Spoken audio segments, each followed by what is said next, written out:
Hello, welcome to our podcast designed to introduce you to some of the contents of the Handbook of Using Virtual Exchange Across Disciplines, Building Global Citizens from Home, which is forthcoming in April 2026 from Springer, part of the Springer International Handbooks of Education series.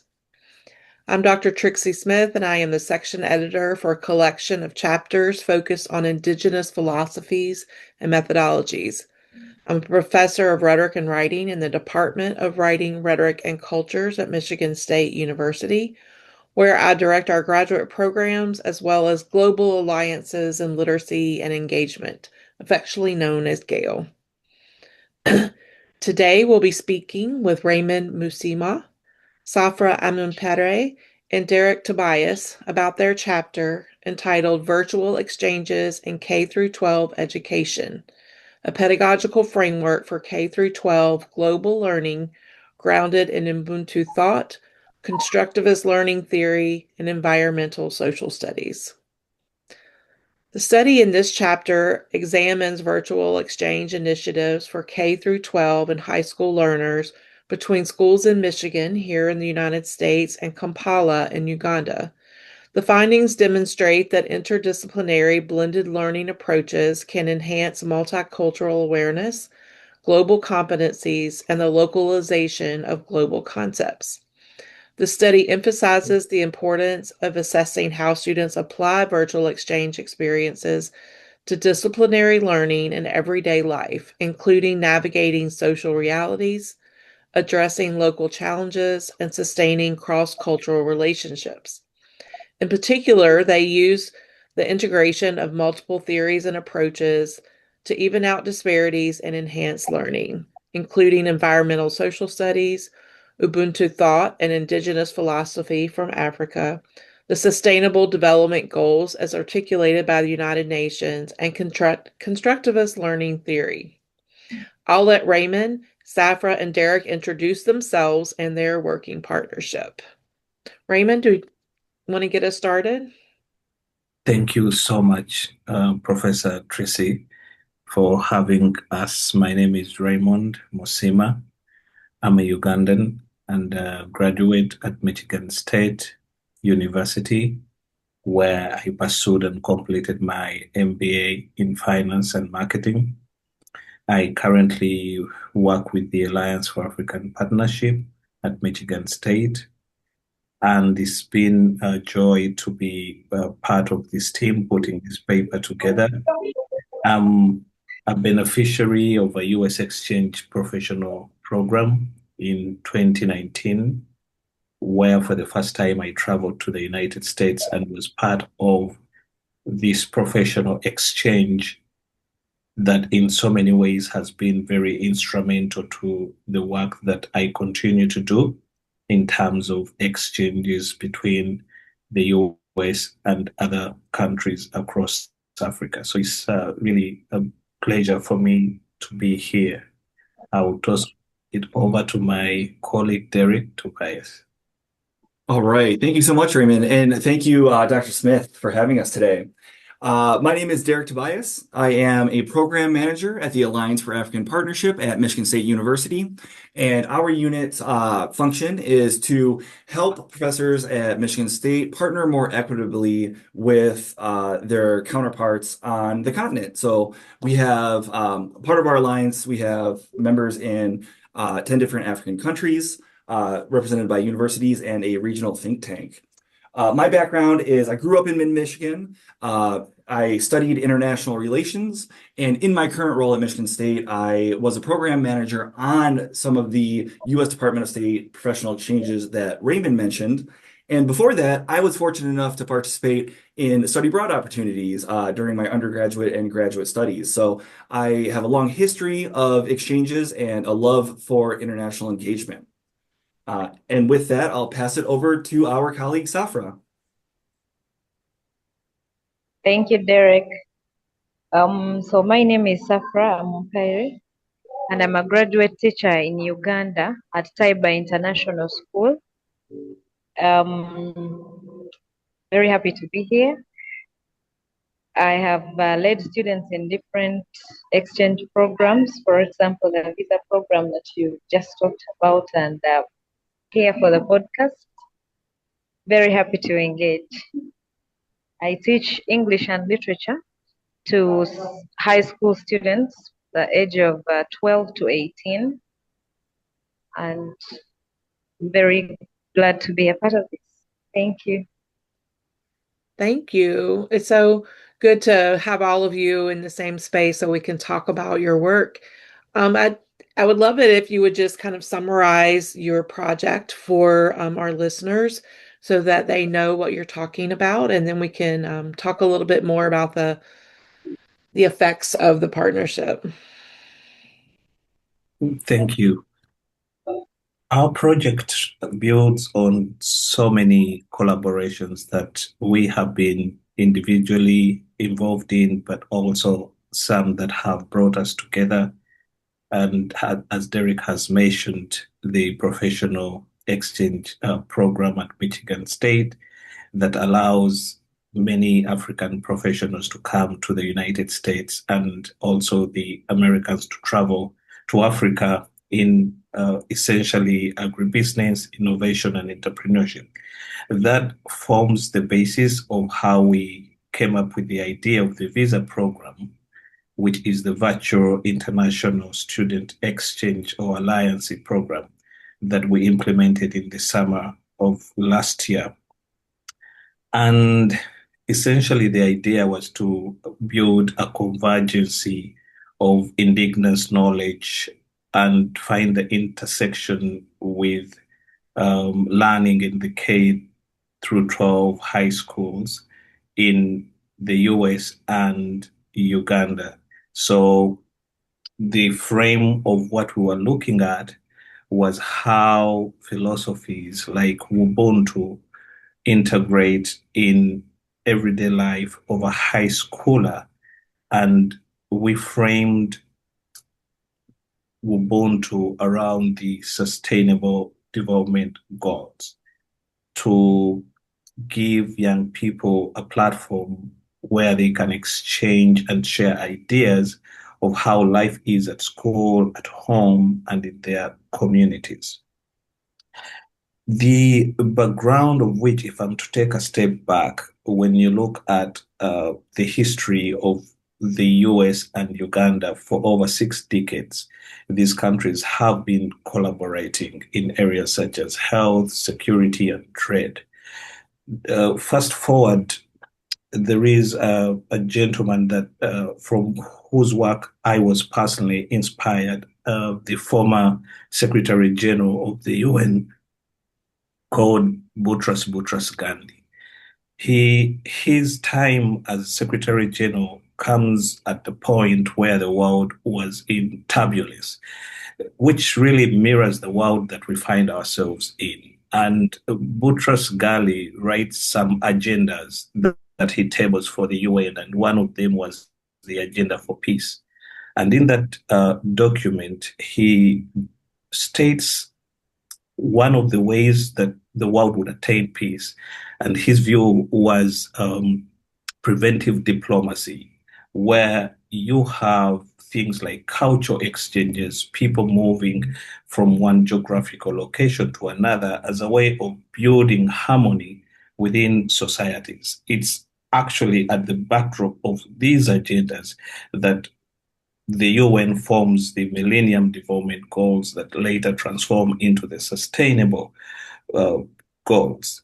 And we were thinking of how to engage young people in virtual exchanges.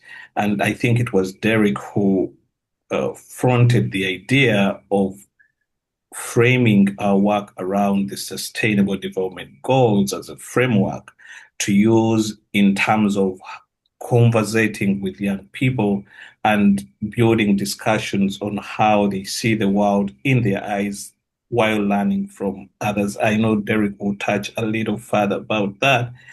And we brought together different experts, some of whom have wide experiences in Ubuntu. And Ubuntu is really an African indigenous philosophy where one can see themselves through others and appreciate the challenges that they go through and see how universal some of these challenges are, which in a way leads to the indigenous, not just the indigenous knowledge, but the intersection with environmental social studies.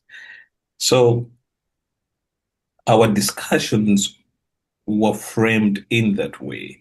And through series of sessions, we had guest lectures and dialogues and uh, young people meeting in their schools individually while connecting externally with the team in Uganda and Michigan.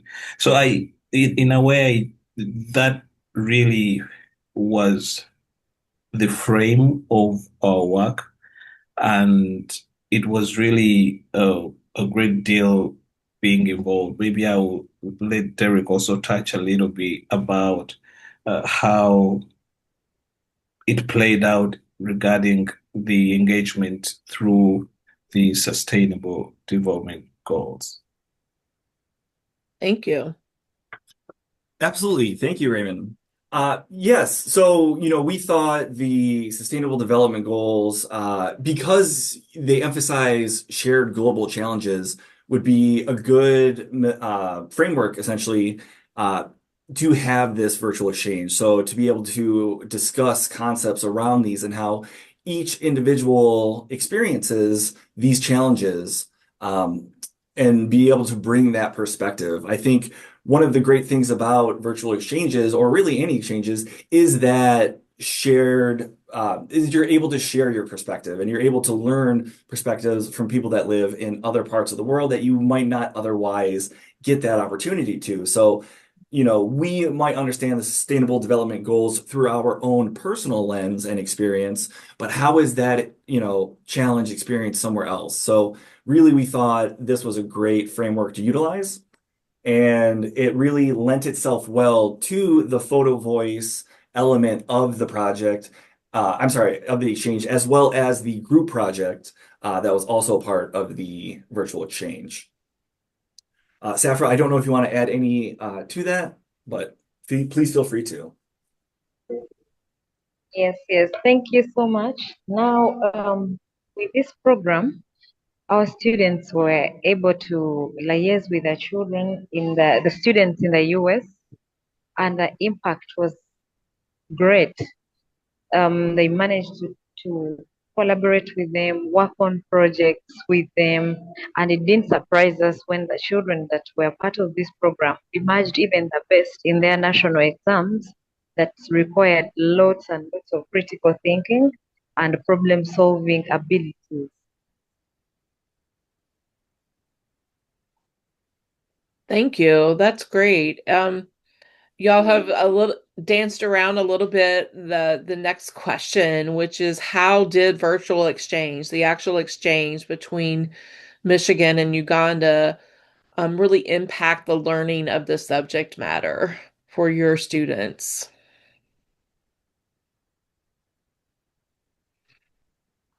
Oh, yes. I'm glad that I managed to answer it before you asked it, because it was great to see them interact and become much better. When children work with children that come from different cultures, they they they get to yet another level. They get to know that children out there have maybe similar issues, and it beats them to the fact that they have to reason better, work out things together, beat their limitations, cultural limitations. The children learn how to set global goals as they get to know that we are in a global world, in a global village. Yes. Absolutely. And to that, I would also add, I think the virtual exchange really allowed for that diversity of perspective. And with that, an added authenticity and some nuance. It's one thing to be told about people from another part of the world, but to interact with them, to engage, to hear their voices explain their own experiences really, cements that, and it really it shows it in a way that can't be taught, in my opinion. And that allows you to access knowledge from all over the world and really challenge your own critical thinking. Why is it that you think things? Why is it that you believe certain things? Is it because of the experiences that you were brought up in, the environment, or is it something else? So, really, in my mind, it also kind of encourages that when you hear the different perspectives. Absolutely. And I think, Derek, to add on what you have shared, the impact that we saw was also to do with the challenges around education and study abroad programs that have, in so many ways, been limited due to everything that is happening in the world, where many countries are closing entry of different people for whatever reasons. And us being creating this platform where young people from Uganda and the United States, who, as Safra has shared, are also coming from different cultural backgrounds and schools, are able to connect in one place and have these conversations was very transformational in a way.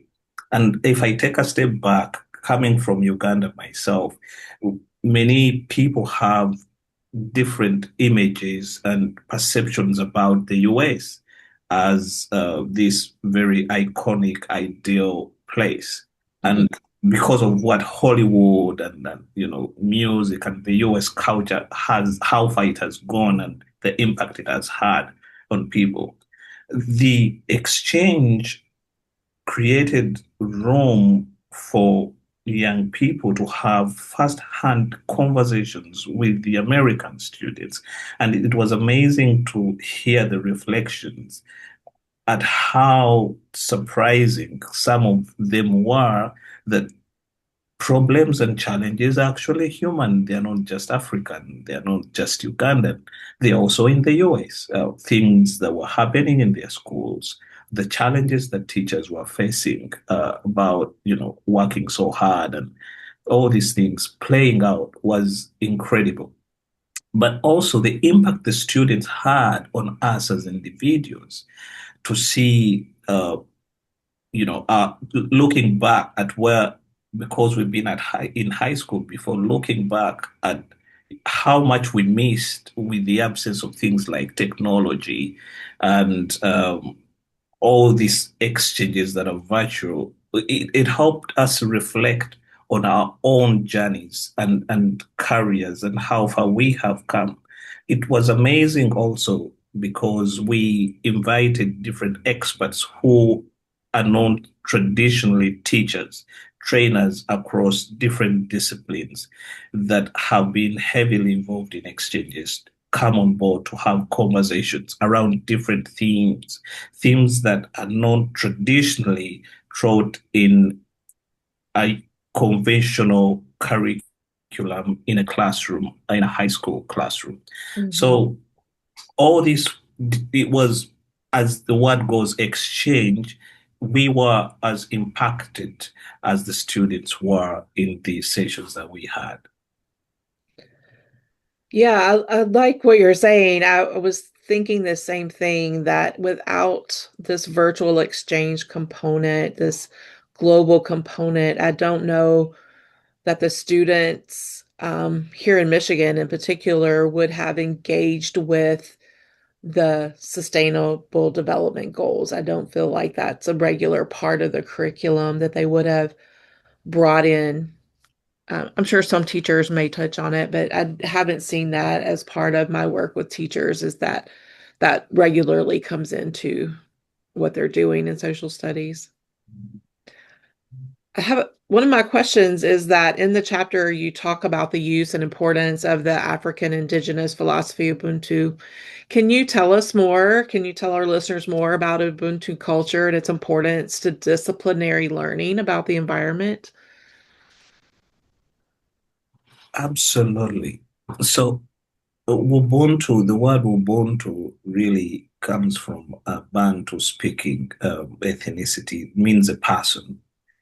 And the framing of Ubuntu thought and philosophy in this work was really to help learners appreciate and see their own challenges through the challenges of others.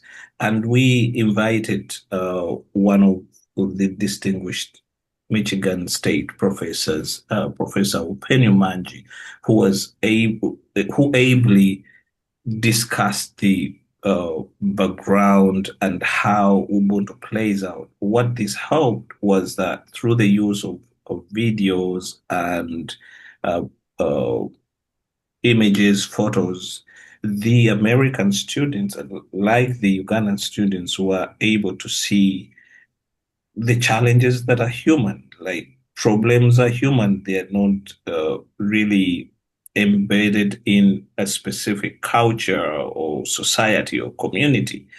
For most part, for the American students, we used quiz, like we used to have a quiz at every start of the session. So in this quiz, you'd find that different questions were asked about African food, geographical locations, names of lakes and people.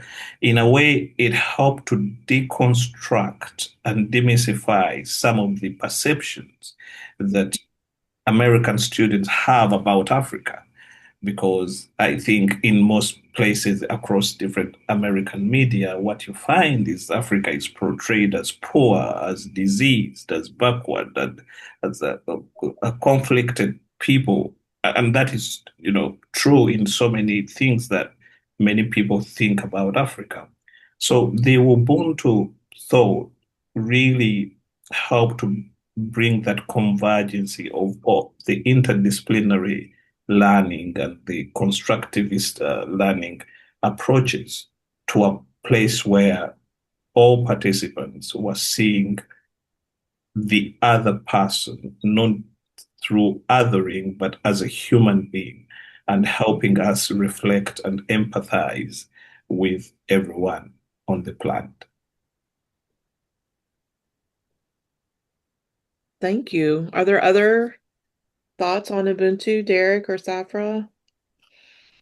Yeah, well, I would just add that one element of Ubuntu is asking questions, right? And this idea that there is not necessarily an expert or expertise, except experience. And so I think it created a space where people were more comfortable asking questions, feeling vulnerable, really kind of seeking out knowledge, as opposed to, needing to show their own expertise and really having that be apparent, which I find a lot in American classrooms is, you want to show off and demonstrate your knowledge. Well, this really encouraged more question asking, more, seeking out and engaging with the environment. And in this case, the other students.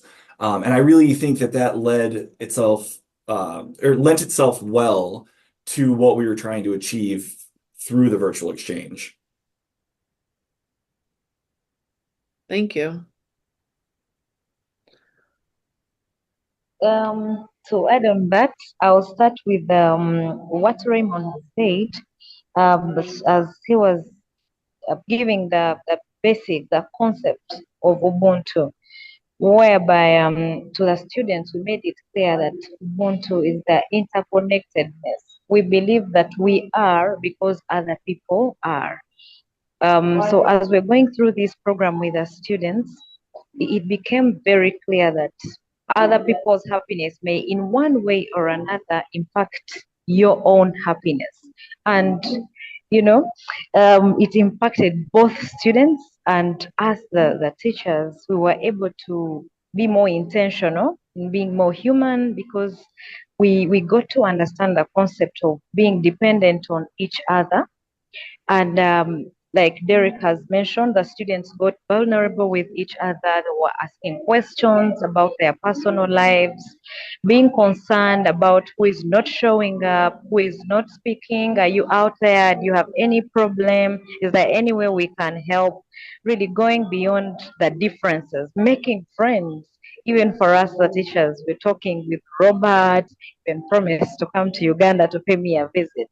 With this concept, we got to learn that we are one, and the things that define us are, are largely about those that make us human, and less about the things that bring out our individuality.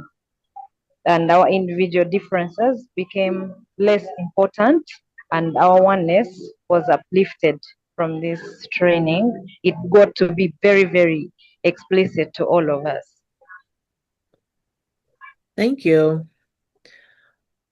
One of my questions is how this thinking about each other and asking each other questions and how we're all connected, helped your participants and your students think about the environmental social studies frame. So how they then connected this specifically to the environment.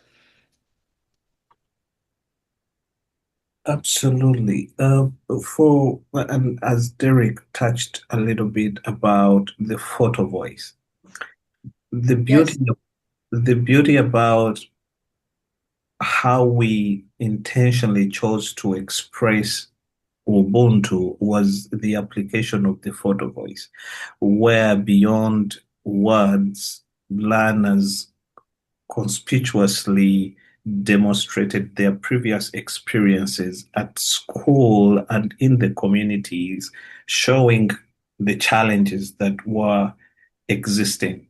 And the challenges cut across different sustainable development goals, themes, Mm-hmm. from youth participation, education, health, issues around hunger. So we had a platform where these students posted each photo, and then they came on to explain what the photo meant and the challenges they were seeing in the photo, and also give a solution, what the likely intervention would be if they were in positions of leadership. Ah, So that helped us frame Ubuntu and demonstrate, literally domesticating global concepts in a very localized setting. thank you. Are there other things that happened within your partnership through the virtual exchange that you want our listeners to know about? Yeah, absolutely. We put together, really, I can't emphasize enough, and I think it's not an exaggeration to say that this was a convergence of different ideas and concepts, bringing different pedagogies and ethos in what turned out to be a very impactful virtual exchange. One thing that we intentionally did was to have these students meet locally in groups. So we had a blended kind of model where the learners in the United States, who are also coming from different schools, were able to meet, and in that meeting also have this classroom that was in person, connect with students in Uganda who are coming from different schools, about 3 schools that participated, connect.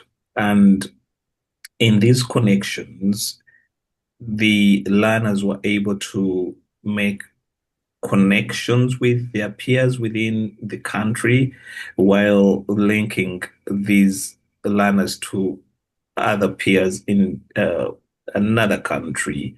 Mhm. And we intentionally made groups that were composed of learners from different cultural backgrounds and nationalities, which really played out well in terms of when we evaluated the skills that we thought would enhance through the virtual exchange, things like cultural communication, global awareness, problem solving, critical thinking, evaluating information, and how to collectively solve problems within communities played out to indicate that, the skills were increased, they were enhanced in the experiences of the learners. So that was pretty nice. And also having diplomats from, in the case of Uganda, the learners were meeting at American spaces, and we had diplomats from the US Embassy under their unit, US Education, Mm-hmm. who directly interacted with the learners, an opportunity that probably would never have happened without us engaging in this exchange. So that was pretty amazing to see. Yes, I love this so much. I love the idea of the exchanges at the local level as well as at the global level. Any other thoughts that you would want to add, or leave our listeners with? Sure. One for me is, this is a relatively low cost way to bring people together from around the world. And, we just really want to promote it as much as we can. Because, as Ubuntu teaches us, as we know from environmental social studies, it's nothing that we do is in a vacuum. Everything that we do has an impact. The challenges that we face are not confined by borders. They span borders, they go across the globe. So really engaging with others, from other cultures, from other countries, from other continents is truly important to work together to find common ground and to be able to address these challenges. So truly, we hope virtual exchange can be a way for people that wouldn't otherwise be able to, whether, travel or to host, to be able to have that type of engagement. So really, we're trying to reduce the barriers that exist for this type Yeah. of engagement through virtual exchange. Yeah. Oh, yes. In addition to that, the students were able to interact, like my counterpart already mentioned, talk about social problems. And as we're choosing, we allowed them to choose an SDG element that they think they can work on. And it was very clear that all of them were choosing aspects to do with the environment, clean water, access to good health, and all those things that impact our environment and the people that we live with to make life better. It is Mm-hmm. with no doubt that these children were now becoming aware of the social problems because the children from our school, kind of from the upper class of the Ugandan society, children that are from well-to-do families. So getting to think about the concept of someone out there not having clean water and working together to form projects to come up with solutions that they can actually put their hands to make this happen was was moving to everyone that witnessed what happened. And to know that we are doing it at a convenient level of a virtual exchange program was really mind provoking that it could be very possible for children, even from the Ugandan setting, children from different schools. We had children that were from Entebbe, then others from Namagoma. We had a collection of 3 schools. And for those children to come together and merge their thoughts, get to develop these projects together to solve environmental challenges, take global action on climate change. It was amazing to see, and we hope to do this again. Yes, that was actually my last question. You are always reading my mind, Safra. Is if you plan to So do much. this again, if you hope to have another exchange similar to this one. Yeah, very intentional about exchanges. And we actually have one exchange coming up for teachers in high schools. And it also builds on the visa exchange that we had. And we want now to focus more on the work that teachers do, as we found that teachers still are very central to virtual exchanges, especially in ways that nudge them to go beyond the traditional curriculum and get into spaces where practical or frameworks like the Sustainable Development Goals, which are coming to an end in 2030. We don't know what the world will look like beyond that, or if other frameworks will be developed by the UN. But to your point, we are very intentional about continuing these exchanges, and we'll see how the teacher exchange goes. Yeah, that's great. Thank you so much. Oh, go ahead, Safra. Yes, indeed, like Raymond said, this program cannot stop here. It just cannot stop here. And away from the program that I'm going to talk about that Raymond introduced to us yesterday, even in our communities, the things we talked about, we have carried on. Some of the projects that the children talked about, we have actually carried on. We kept meeting with the children in our school at Cyber International School, talking about the water filtration projects they had come up with.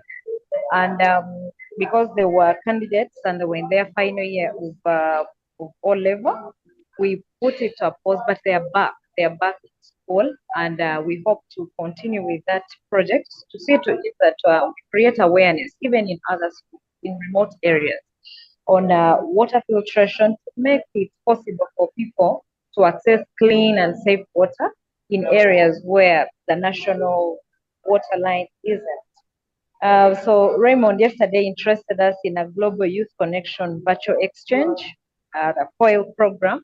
And this is, like he mentioned, this is a continuation of what we did in the visa project with the students. So there is continuity, and we are taking this even higher. That's great. I'd love to hear this. We'll move forward. I might have some teachers for you here in the US. Thank you so much for joining us today. I'm sure our listeners are going to be eager to read your piece and learn more about the work that you've done. And I wish you the best of luck with the next project or series of projects, I should say. So thank you so much. Thank you as well. It's been a pleasure, Professor Tracy, being with you in this podcast. Thank you so much.